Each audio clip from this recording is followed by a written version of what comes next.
본문에는요, 우리가 정말 믿기 어려운 사건이 등장합니다. 제가 정말이라는 말을 2번 썼어요. 정말. 뭐 3번 써도 괜찮을 것 같아요. 정말 믿기 어려운 사건이 등장하는데, 이 사건이 뭐겠습니까? 여러분들 아마 다 짐작하셨을 걸로 생각이 되는데요. 21절입니다. 21절 보십시다. 마침 사람을 장사하는 자들이 그 도적대를 보고 그의 시체를, 죽은 시체입니다. 시체를 엘리사의 묘실에 들이던짐에 시체가 엘리사의 뼈에 닿자 곧 회생하여 일어섰더라 그랬죠. 여기서 엘리사의 뼈라는 건 뭡니까? 엘리사가 죽어가지고 무덤에 매장이 되고 난 뒤에 살은 다 없어지고 뼈만 남은 겁니다. 생명이 아무런 생명도 없는 거죠. 그런데 죽은 시체를 그 엘리사의 뼈에 딱 시체가 딱 부딪혔는데 그 죽은 사람이 살아났다, 이런 얘기입니다. 여러분, 이거는요, 죽은 사람의 뼈에 부딪히니까 살아났다, 그런 얘기 아닙니까? 이건 무슨 얘기입니까? 도저히 믿을 수 없는 사건은 뭡니까? 죽은 자가 살아나는 거, 이거 도저히 믿을 수 없는 사건이잖아요. 거기다가 절대로 믿을 수 없는 사건이 결합이 된 것이다, 이렇게 볼 수가 있습니다. 절대로 믿을 수 없는 사건은 뭡니까? 어떻게 죽은 사람이 이미 먼저 죽은 뼈에 부딪힌다고 살아날 수가 있겠습니까? 말이 안 되는 얘기죠. 그죠? 여러분, 이 사건의 전모가 어떻게 되는지 제가 조금 더 설명을 드려볼게요. 이게 북이스라엘 왕국의 그 왕들이잖아요. 언제냐 하면은 요아스 왕 때입니다. 요아스 왕 때에 죽은 엘리사 선지자를 장사를 지내고 난 뒤에 시간이 좀 흘러갔습니다. 뼈만 남았다고 그랬으니까 이제 시간이 좀 흘러간 거죠. 그런데 이 요아스 시대에, 여러분 여기 잘 보시면은요, 이게 이스라엘이잖아요. 북왕국 이스라엘인데 아람이 이 이스라엘을 괴롭혔어요. 엄청나게 괴롭혔습니다. 또 누가 괴롭혔느냐 하면은 여기 모압이잖아요. 요 모압이라는 작은 나라까지도 이 모압의 도적대들이 그냥 이 이스라엘로 쳐들어와 가지고 그냥 사람들 죽이고 살인하고 막 이렇게 한 겁니다. 왜 그랬느냐 하면요, 여러분 다 알고 있습니다만은 왜 그렇게 됐느냐 하면은 요아스 왕의 아버지가 여호아하스잖아요. 이 여호아하스 왕에 대해서 제가 말씀드렸죠. 이 여호아하스 왕이 너무 힘들고 어려우니까 하나님 앞에 기도한 거예요. 그러니까 하나님께서 기도에 응답해 주시니까 응답 딱 받고 난 뒤에는 하나님 딱 떠나버린 거예요. 배신해 버린 거예요. 그러니까 하나님께서 어떻게 했느냐 하면은요, 이 아람 나라를 통해 가지고 이 이스라엘을 징계하셔 가지고 완전히 군사력을 그냥 완전히 없애버린 거예요. 군사력이 완전히 그냥 바닥을 친 거예요. 그러다 보니까 아람 나라도 괴롭히고 모압의 도적대들이 수시로 와가지고 괴롭히는 겁니다. 이 나라를. 어느 날 이스라엘 백성들이 이제 장례를 거행하게 됐어요. 그 장례를 딱 하려고 하는데 갑자기 뭐가 나타나느냐 하면은 모압의 도적대들이 막 나타난 거예요. 그러니까 그냥 얼마나 다급했겠습니까? 그래서 보니까 마침 뭐가 있느냐 하면은 엘리사의 무덤이 있는 겁니다. 그래서 시체를 그 엘리사의 무덤에 그냥 이렇게 던져 넣은 거예요. 그런데 이 죽은 시체가 엘리사의 뼈에 닿자마자 어떻게 됐느냐? 살아나 버린 겁니다.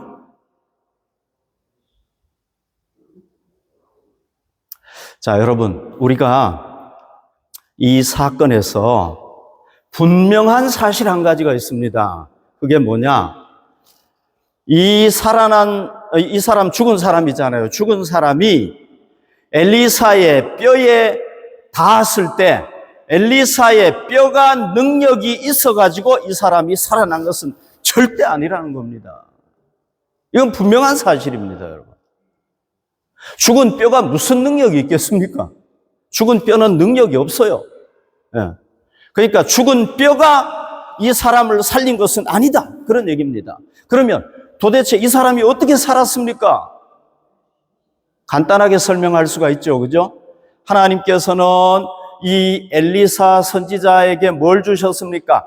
엘리야 선지자의 갑절의 영감을 주셨잖아요. 영적인 능력을 주셨잖아요. 그래서 엘리사 선지자는 어떻게 했습니까? 굉장한 하나님의 기적을 막 베풀지 않았습니까? 이런 기적도 베풀고 저런 기적도 베풀고 막 엄청난 기적을 베풀었잖아요. 그러다가 엘리사가 죽었잖아요. 그러니까 엘리사의 뼈를 통해서 하나님께서 이 사람이 살아나는 기적을 베푸시니까 이 사람이 살아난 겁니다. 엘리사의 뼈가 능력이 있어서 그런 게 아니란 말이죠. 엘리사가 살아있을 때 기적을 일으켜 주셔가지고 놀라운 기적을 일으키신 하나님께서 죽은 엘리사의 뼈를 통해서도 역사하시니까 이런 일이 일어난 줄로 믿습니다. 그래서 여러분, 하나님은 어떤 하나님이냐 하면은요, 전혀 생명이 없는 죽은 사람의 뼈를 통해서도 죽은 사람을 살릴 수가 있다. 할렐루야. 이분이 바로 우리 하나님이라는 거예요.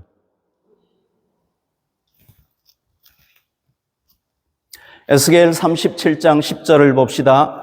이에 내가 그 명령대로 대언하였더니 생기가 그들에게 들어가매 그들이 곧 살아나서 일어나서는데 극히 큰 군대더라. 자, 여러분, 하나님께서 이 에스겔 선지자를 어느 골짜기로 데리고 가는데 보니까요, 죽은 뼈들이 엄청나게 오래돼 가지고 완전히 말라버린 뼈들이 여기 가득한 거예요. 이 뼈들은 도저히 살아날 수가 없는 뼈들입니다.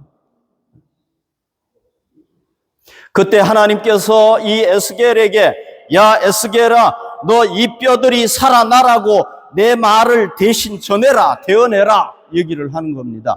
그래서 이 에스겔 선지자가 하나님의 말씀을 그대로 대언했습니다. 그랬더니 어떤 일이 벌어졌느냐? 살아나기 시작을 합니다. 살이 붓고요. 그리고 난 뒤에 나중에 뭐가 돼버렸느냐? 큰 군대가 돼버렸다는 겁니다. 여러분, 이 환상, 하나님께서 에스겔에게 보여주신 이 환상이 무슨 의미겠습니까? 이게 무슨 의미겠습니까?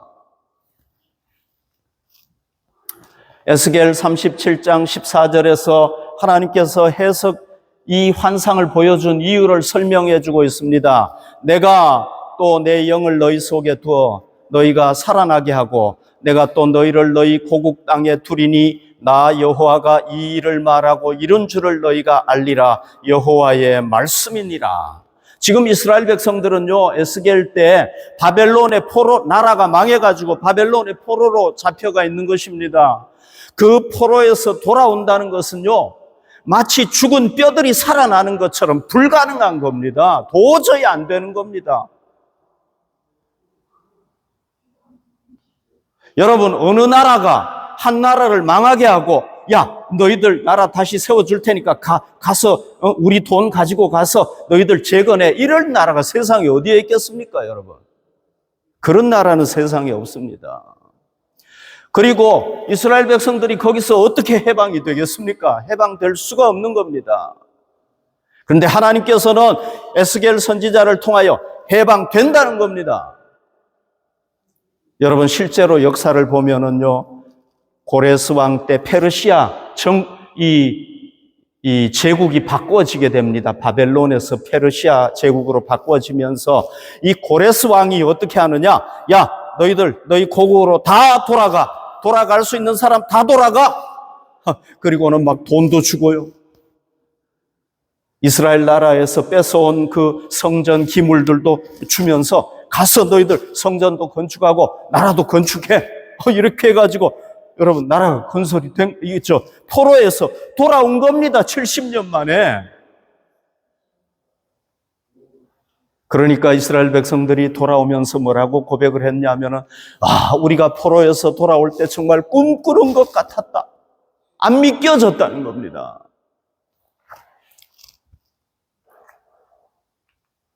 이렇게 돌아온 거예요. 하나님께서 허락하시니까 이런 역사가 일어난 겁니다. 그러니까 여러분, 하나님은 어떤 하나님이라는 걸 알 수가 있습니까? 하나님은 죽음도 통치하시는 하나님이시다. 아멘. 우리 하나님은 뭐도 통치하신다고요? 죽음도 마음대로 통치한다는 하는 하나님이라는 겁니다. 여러분, 우리 인간은 죽음을 통치할 수 있는 존재는 아무도 없어요, 이 세상에. 만약에 죽음을 통치할 수 있는 사람이 있다면 살아나야 되잖아요. 그러나 지금까지 살아있는 사람, 죽었다가 살아난 사람 아무도 없어요. 제 얘기는 죽었다가 살 수는 있는데 계속해서 살아있는 사람 아무도 없다는 겁니다.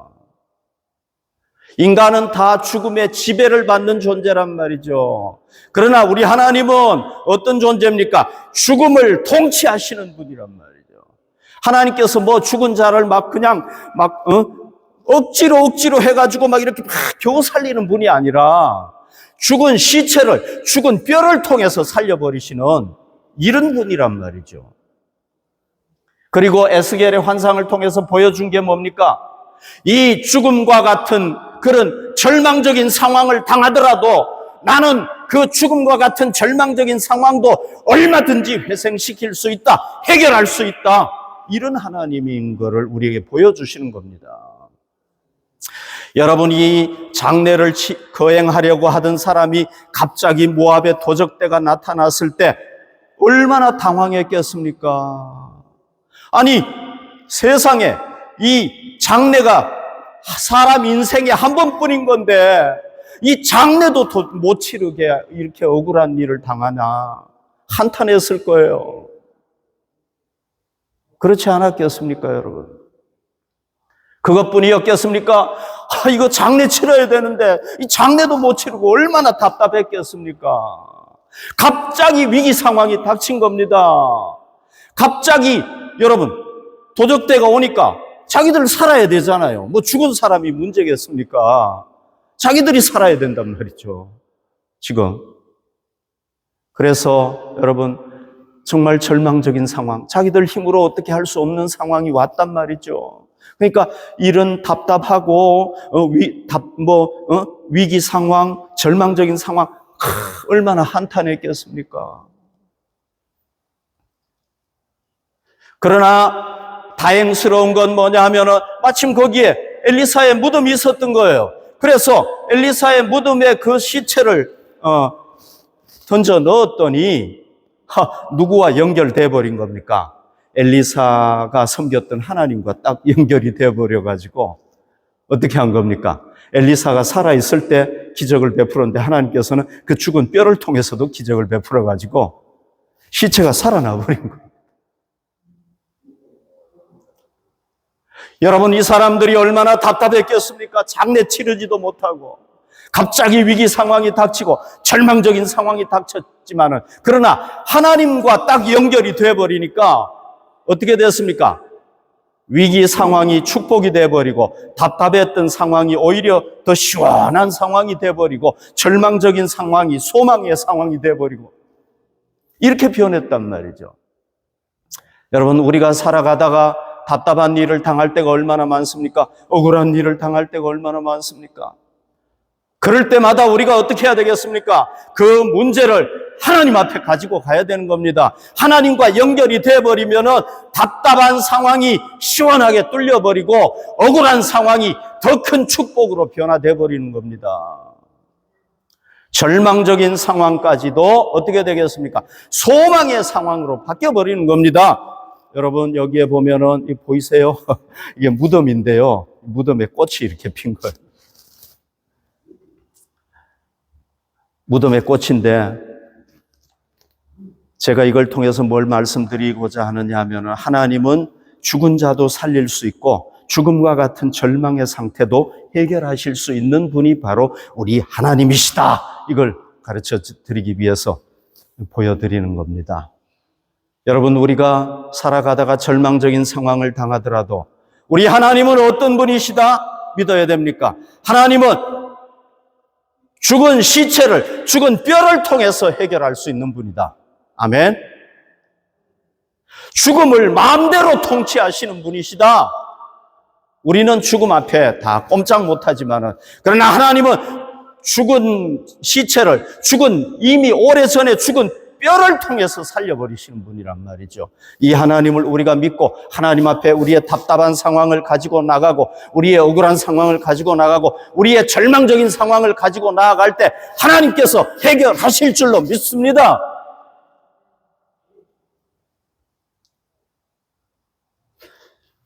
이 엘리야와 엘리사의 그 마지막 종말을 보면, 인생의 종말을 보면 다르죠. 어떻게 다릅니까? 엘리야는 하늘, 이 불마차를, 불병거를 타고 하늘로 죽지 않고 쫙 올라갔지 않습니까? 너무 영광스럽죠, 그죠? 이 엘리사는요, 엘리사도 좀 하나님께서 이렇게 해주셔야 되지 않습니까? 근데 엘리사는 어떻게 됐습니까? 엘리사는 병이 들어가지고 죽은 거예요. 너무 차이가 나죠, 그죠? 두 사람의 종말, 인생의 종말이 이렇게 달랐어요.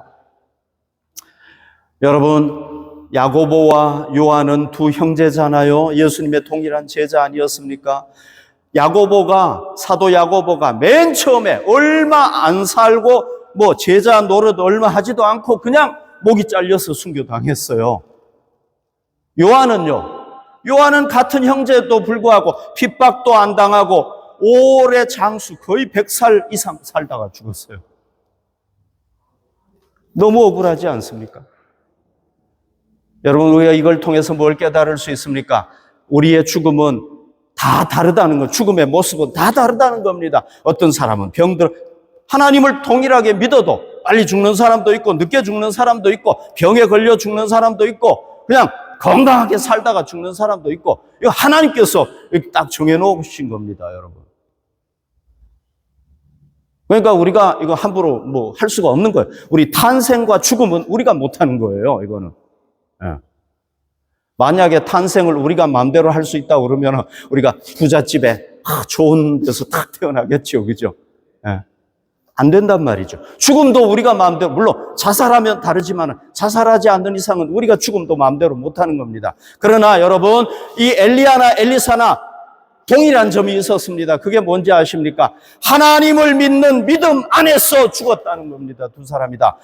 하나님을 믿는 믿음 안에서. 여러분, 엘리사가 신앙이 없었기 때문에 병으로 죽은 게 아니에요. 하나님 믿고 끝까지 하나님 의지했지만 이렇게 죽었단 말이에요. 이렇게 별세했단 말이죠.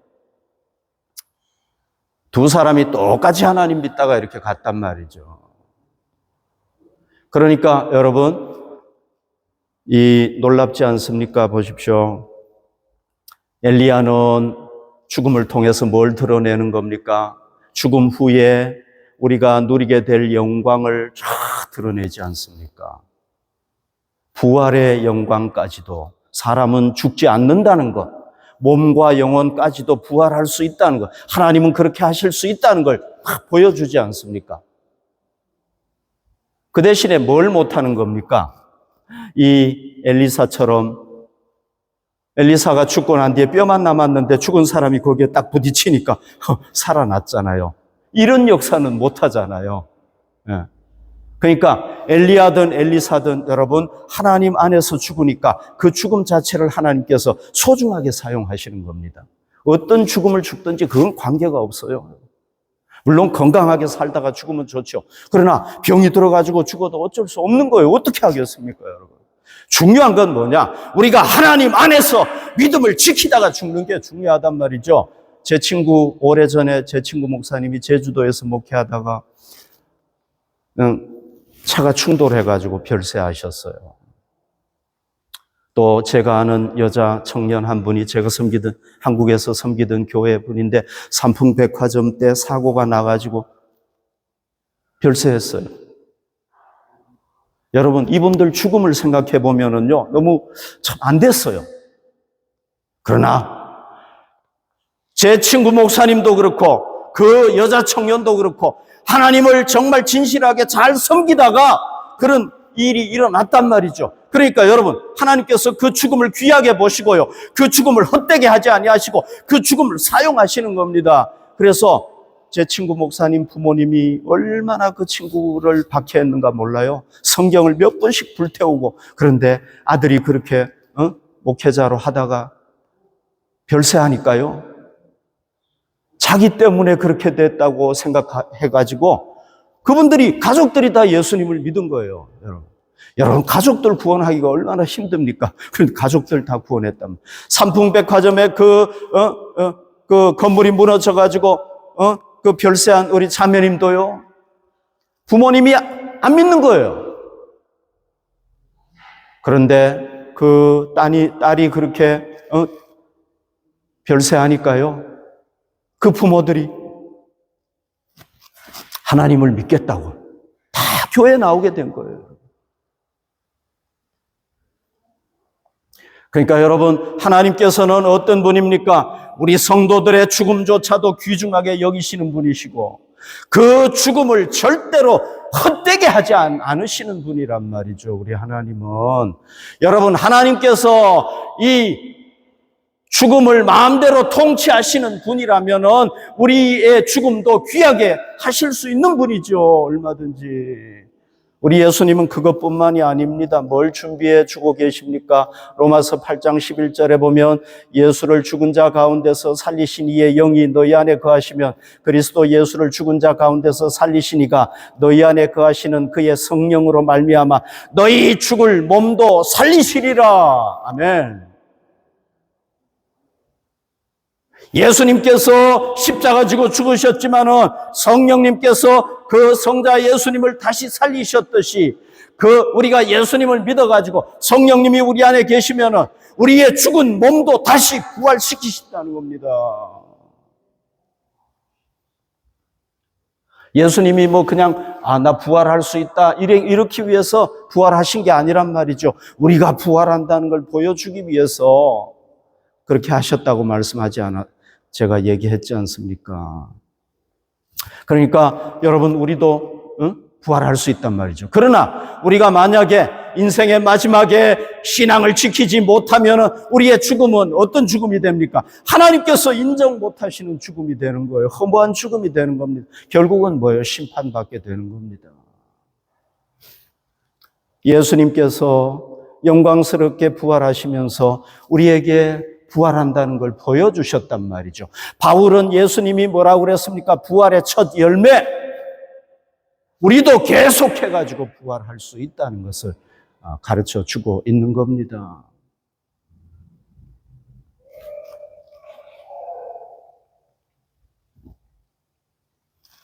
25절 보십시오.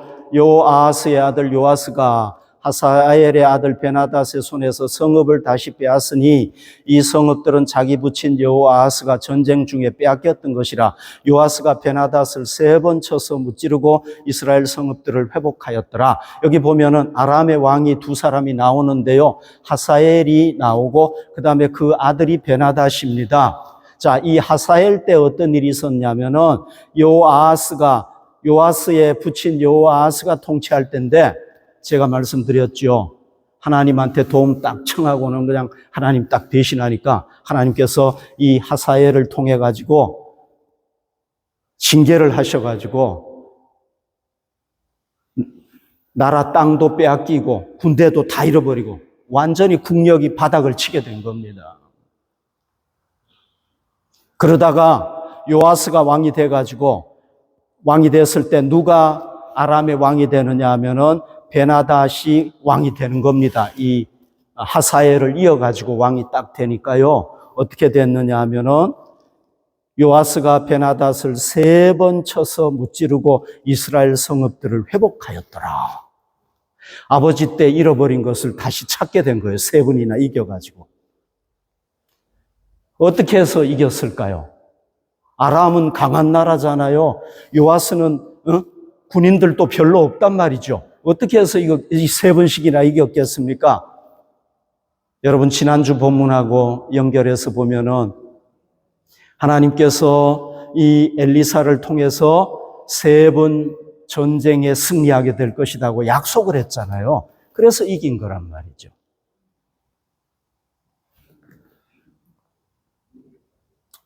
여기 보십시오. 이게 북이스라엘이죠. 여기가 아람이죠. 그 다음에 여기에 뭐가 있었느냐 하면은 아시리아 제국, 대제국이 있었어요.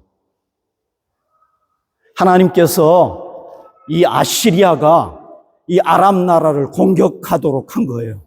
그래서 아시리아가 아람 나라를 쳐들어와 가지고 이 나라 국력을 완전히 그냥 바닥이 되도록 해버린 거예요.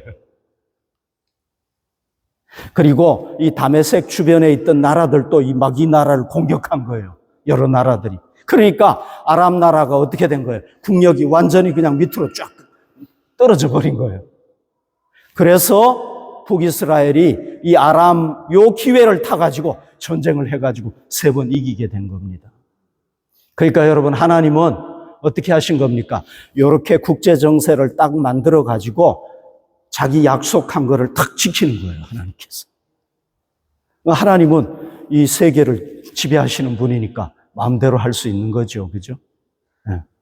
그래서 여러분, 하나님은 죽음만 통치하시는 분이 아니라 우리의 삶도 다 통치하시는 분이시고, 우리 삶에 뭘 주시는 분입니까? 승리를 주실 수 있는 분이란 말이죠. 여러분, 하나님께서 죽음을 통치하실 수 있는 분이라면 당연히 삶도 통치해야 되죠. 죽음을 통치하실 수 있는 분이 삶을 통치 못하시겠습니까? 당연히 통치할 수 있죠. 그죠? 우리 삶의 승리가 누구에게 달렸습니까? 하나님께 달린 겁니다. 자, 이 세 분을 어떻게 승리할 수 있었습니까? 세 분을. 제가 지난번에 말씀드렸죠. 그죠? 이 요아스 왕이 엘리사 선지자를 인정을 한 겁니다. 믿은 겁니다. 엘리사 선지자를 믿었다는 건 뭐예요? 누구를 믿었다는 얘기입니까? 엘리사 선지자를 사용하시는 하나님을 믿고 인정했다는 얘기입니다. 여러분, 이 노인네가 이 엘리사 노인네가 무슨 힘이 있겠습니까? 그런데 왕이 와가지고 이 노인네를 존경한 이유가 뭡니까? 하나님께서 이 엘리사를 쓰시기 때문에 그런 거란 말이죠. 그러니까 결국은 이 사람을 인정했다는 건 하나님을 인정했다는 얘기나 똑같단 말이죠. 그러니까 하나님께서 어떻게 하십니까? 세 번 이기도록 약속을 한 거예요.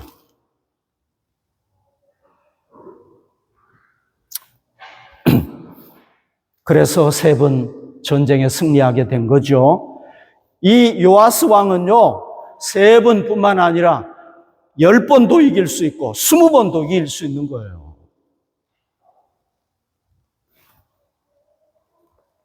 열왕기하 13장 19절에 보면 하나님의 사람이 노하여 이르되 왕이 대여섯 번을 칠 것이니이다. 그리하였다면 왕이 아람을 진멸하기까지 쳤으리이다. 그런즉 이제는 왕이 아람을 세 번만 치리이다. 엘리사 선지자가 이 요아스 왕에게 이 화살을 잡고 바닥을 치십시오 했는데 몇 번만 치느냐? 딱 세 번만 치는 거예요. 그러니까 왕이 얘기하는 거예요. 아니, 왜 세 번만 치느냐고. 5, 6번 쳤으면은 완전히 아람을 다 몰아냈을 텐데 세 번밖에 안 치니까 당신이 세 번밖에 못 이길 겁니다. 하나님은 6, 7번도 칠 수 있고 10번도 이길 수 있도록 20번도 이길 수 있도록 해주실 수 있는 분인데 요아스 왕의 믿음이 뭐밖에 안 되는 거예요? 세 번 칠 믿음밖에 안 되는 겁니다. 그러니까 세 번밖에 승리 못한 겁니다. 여러분, 하나님은 어떤 사람에게 은혜를 베푸십니까? 하나님을 인정하고 하나님을 믿는 사람에게 은혜를 베푸시잖아요. 하나님을 인정하지 아니하고 하나님을 믿지 않는 사람에게는 하나님이 은혜를 베푸실 수가 없는 겁니다. 그래서 믿음이 중요하잖아요. 그런데 믿음도 또 뭐가 중요합니까? 믿음의 분량만큼 하나님께서 주시는 겁니다. 나는 하나님께서 10번을 쳐도 해결하실 거야. 10분을 치는 사람에게는 하나님께서 10분의 은혜를 주시는 겁니다. 그러나 하나님, 나 잘 못 믿겠어. 그냥 한 몇 번 쳐보자. 한 번, 두 번, 아니 3번까지 쳐보자. 3번밖에 안 돼. 하나님께서 은혜를 주시지 못하는 거예요. 하나님은 우리의 믿음만큼 은혜를 주시는 거예요. 그래서 여러분, 우리에게 정말 중요한 게 뭡니까? 우리 인생에 중요한 게 뭡니까? 믿음이 중요한 거예요. 아멘. 믿음이 중요한 겁니다. 여러분, 우리가 정말 건강을 위해서 애를 많이 씁니까? 돈 벌기 위해서 애를 많이 씁니까? 하나님이 한 번 은혜를 베푸시면 다 해결이 돼버려요. 우리 다 경험하잖아요.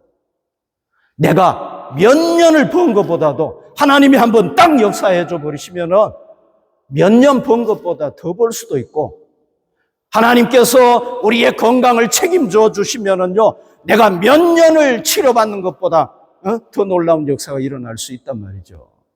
그러니까 우리에게 진짜 중요한 건 뭡니까? 우리의 믿음이 성장되는 게 중요한데, 우리가 정말 이 믿음의 성장을 중요하게 생각하느냐는 거예요. 돈 버는 데는 막 땀을 흘리고, 건강을 위해서는 우리가 노력을 하지만, 정말 우리의 믿음이 성장하는 것에 대해서는 우리가 이런 열정을 가지고, 우리가 이런 믿음을 가지고, 이런 걸 가지고 정말 하느냐는 거예요. 여러분, 엘리사는요, 어떤 사람입니까? 하나님을 절대적으로 믿은 사람 아닙니까? 그러니까 보통 사람이 할 수 없는 엄청난 기적들을 자기 생애에 계속해서 체험해가지고 하나님 살아계심을 드러내지 않습니까? 오늘날도 우리가 믿음 있으면 이런 일이 일어날 수 있다는 거죠. 왜 안 되겠습니까, 여러분? 우리의 믿음은 어떻게 하면 자랍니까? 우리가 이 하나님의 말씀을 묵상하고, 계속해서 하나님의 말씀을 묵상하고 하나님 앞에 기도할 때 우리의 믿음이 쭉쭉쭉쭉 자라가게 된단 말이죠. 그래서 우리가 하나님의 말씀을 묵상하는 걸 게을리하면 안 되고, 기도하는 일을 게을리하면 안 되는 것입니다. 이 아람 나라는요, 이게 사람이 어떤 존재인가를 보여주는데요. 아람 나라는요, 이스라엘이 힘이 없으면은요, 괴롭혀요. 그러다가 이스라엘이 힘이 자기들보다 세면은요, 어떻게 합니까? 아부해요. 이게 인간이에요. 인간은 변덕스러워요.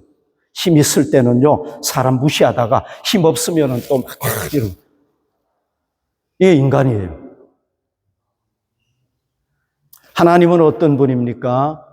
하나님은요, 23절에 보십시오.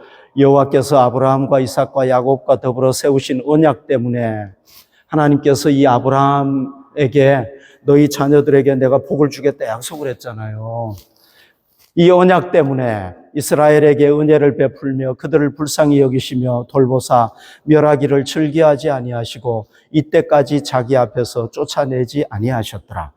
이스라엘 백성들이 하는 거 보면은 벌써 멸망시켜야 되는데, 하나님은 신실하신 하나님이어가지고 아브라함은 벌써 죽었잖아요. 이삭도 벌써 죽었잖아요. 야곱도 벌써 죽었잖아요. 그러나 그들과 한 약속은 하나님은 계속 지키는 겁니다. 얼마나 신실하신 하나님입니까? 여러분, 엘리사는 이미 죽었어요. 하나님께서 왕에게 3번 승리를 주실 것입니다 하고 죽었어요. 하나님 안 지켜도 되잖아요. 엘리사가 죽었으니까. 그런데도 엘리사가 죽어가지고 뼈만 남았는데도 불구하고 그 3번의 약속한 것을 때가 되니까 다 지켜주시는 겁니다. 여러분, 하나님은 얼마나 신실하신 하나님인가 몰라요. 좋으신 하나님인가 몰라요. 이스라엘 역사를 보면은요, 하나님은 이렇게 신실하신 하나님이고 좋으신 하나님인데, 그래서 이스라엘 백성들이 잘못해도 또 용서하시고 세워주시고 이렇게 하는데, 이스라엘 백성들은요, 얼마나 변덕스러운가 몰라요. 자기들 좀 돈 생기고요, 뭐 잘 되고 잘 먹으면은 하나님 안녕히 계십시오. 그냥 딱 하나님 떠나는 거예요. 거기다가 좀 힘들고 어려우면 아유 하나님 좀 살려주세요, 살려주세요. 얼마나 간사한가 몰라요, 여러분. 이스라엘 백성들. 저는 이스라엘 백성들 성경 읽으면서 그런 거 보면은 참 너무 마음이 아파요. 하나님 얼마나 마음이 아프실까. 그런데 여러분 또 깨닫는 게 뭐냐면 내가 이스라엘 백성이구나. 나도 똑같구나 하는 걸 깨닫게 됩니다. 여러분, 우리 하나님은 제가 늘 말씀드리지만은 어떤 하나님이십니까? 우주의 통치자시고 우리 모든 인생의 통치자시고 이 우주의 주인이시잖아요. 이 하나님은요, 삶과 죽음까지도 다 통치하시는 분이에요. 여러분, 이 하나님은요, 제가 얘기하고자 하는 건 뭐냐면 마음대로 할 수 있잖아요. 하나님이 이 우주의 통치자시니까 마음대로 할 수 있잖아요. 변덕스럽게 할 수 있잖아요. 자기 마음에 드는 사람만 잘할 수 있잖아요. 그러나 하나님은 절대 그렇게 안 하세요. 어떻게 합니까? 신실하신 하나님이란 말이죠. 여러분, 우리가 섬기는 이 하나님이 얼마나 좋은 분인가를 깨닫고 우리도 좀 하나님 앞에 신실합시다. 우리 지금까지 신실하지 못했다고 하면은 이제부터라도 좀 신실합시다. 하나님, 나도 변덕스럽게 하나님 안 섬기겠습니다. 신실하게 하나님 섬기겠습니다. 그렇게 하나님을 섬길 때 하나님께서 우리 이 세상에서의 삶도 복을 주시고 우리에게 영적으로 승리를 주실 뿐만 아니라 우리가 그 하나님 안에서 세상을 떠날 때 우리의 죽음도 복되게 하시고 우리가 하나님 나라에 가면은 부활의 영광으로 우리에게 은혜를 베푸실 줄로 믿습니다. 우리 함께